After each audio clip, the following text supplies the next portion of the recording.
Okay, we're rolling.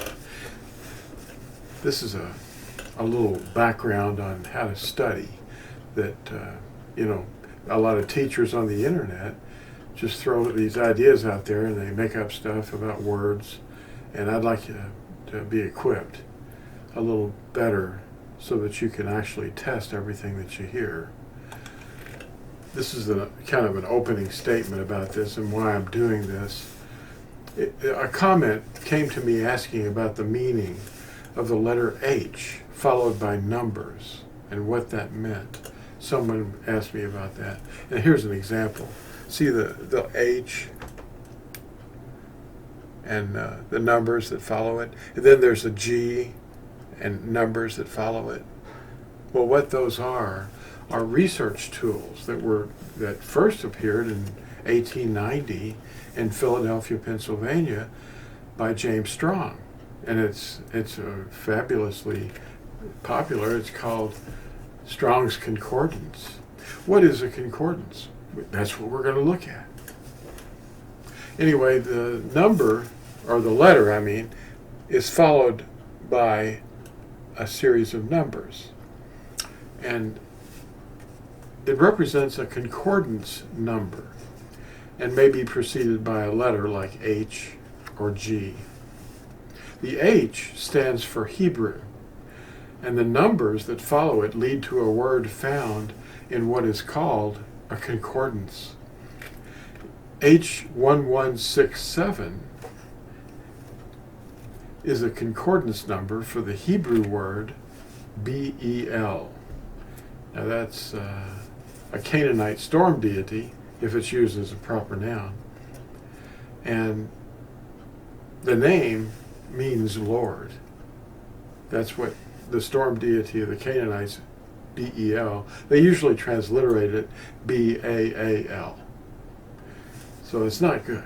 It's not good to replace that, name Yahuwah with Lord, because that refers to a proper noun. And that if it's a Hebrew word, it's Bel. And that's H1167. Write that down, take some notes. You can look this up and very easily prove what I'm saying. Now, if you insert H1167 or any other reference number into your browser, it should take you to web pages with information about that word. This is something a lot of you already know, but a lot of you don't know. The Greek words are also available with concordance numbers, such as G2962. G2962. Now that word is defined as the Greek word kurios. Now that also means Lord. It's the equivalent. This is the way we test everything we hear, so false teachings cannot be used to mislead us. What is a concordance? Well, here's the definition. It's an alphabetical list of individual words used in a text with index numbers to locate the word used in its context. So it'll be repeated over and over, and the location will be given to you in the concordance. A little background about James Strong first. A little idea popped in his head. He was a printer. He lived in Philadelphia, Pennsylvania, and his profession was printing books. He was a Methodist, which is an offshoot of the Anglican Catholic Circus, which is denominated from the Roman Catholic Circus. Now, printed in his first edition of Strong's Concordance, you'll see this alphabetical list as a good example. It was just a list of words. I'll show you what was in 1981, a concordance was produced called the New American Standard Concordance. And I used this one because it didn't have the J problems. They didn't call him Jehovah. They called him Yahuwah. And I like that. And anyway, I made all kinds of notes all over the cover and inside, the book. It was back when I was kind of on the fence, but I knew that J-E-S-U-S wasn't his name because it's not in here. But I want to show you the thickness of this book. This came out in 1981, and I bought it in about 1983. So it was a real fresh thing. Now here's what it looks like.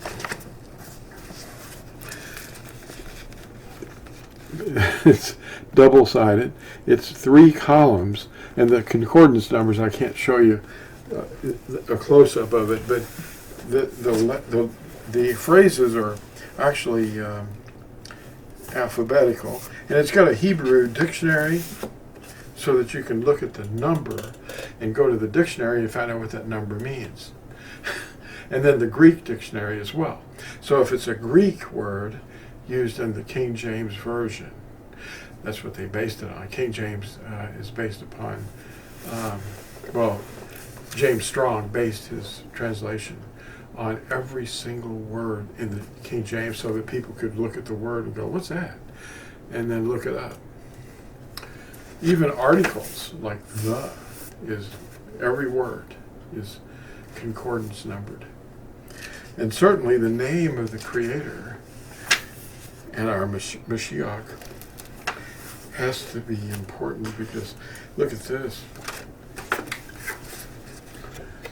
This is the concordance number, which you can put into your browser, H3068. And that will show you that's the number that refers to the name Yahuwah, the Tetragrammaton. And the Greek equivalent is nothing like it. It's nothing like this, but it's similar to, because of the meaning that it conveys, G2316. And that just simply means theos, which is a Greek word, and it's not even a... And then the Latin equivalent is Dominus. So they just took the name out, put in theos, and in the Latin Vulgate they put in Dominus. So you can look at that and make notes and write those down. You can back this up. And then you've got the name Yahusha, and that's based upon a name that was first found in the scriptures in Numbers, chapter 13, verse 17, I believe, when Musha changed the name of his servant, his assistant. They call him Joshua, but they call him Hosea before that. But those are two distorted words. But anyway, Musha changed his name to H3091. And the Greek equivalent is G2424. Of course, it's nothing like it because they distorted it. But at Acts 7:45, if you look in an interlinear, you'll see these concordance numbers. The concordance number G2424, and that's found at Acts 7:45, and Hebrews 4:8, as this concordance number refers to that person called Joshua. But the thing of it is, the name J-E-S-U-S uses the same concordance number. So they know what they're doing. But anyway, let's get back to the subject at hand. This is going to be a powerful research tool for you to prove things. Now, first of all, that background a little bit on James Strong. He was basically a layman, as they call it. He wasn't an ordained pastor, but he was a very intelligent person. And he was in the printing business, and he could organize, print. So he took it upon himself to locate every single word in the King James Version, which is what the Anglican Catholics use. And the Methodists also use that, because they're an offshoot of that. Anyway, he printed the Strong's Concordance in 1890. That was about 3 years before my grandmother was born, on my mother's side. And anyway, he printed this in 1890, and each word in the King James Version was arranged alphabetically and researched and assigned a number. Later concordances follow the Strong's Concordance numbering system. There's in the picture that I used as a kind of a thumbnail for this video, I've got a whole stack of different concordances. But the first one was James Strong. Now, make a note and test a word, if you can. Try the most used word of them all. Put this into your search browser. H3068. It's the Hebrew source. That's the inspired part. The Greek's not inspired, but the Hebrew is. It's the Hebrew source for the name of our Creator, and it's also known as the Tetragrammaton. That's a Greek word that means 4 letters. So, see what you think, and like and subscribe. That was a punctuation, just to remind you that you need to lighten up. But don't be too severe on people. You have to love them. Be the bride. And we'll see you in the next exciting video.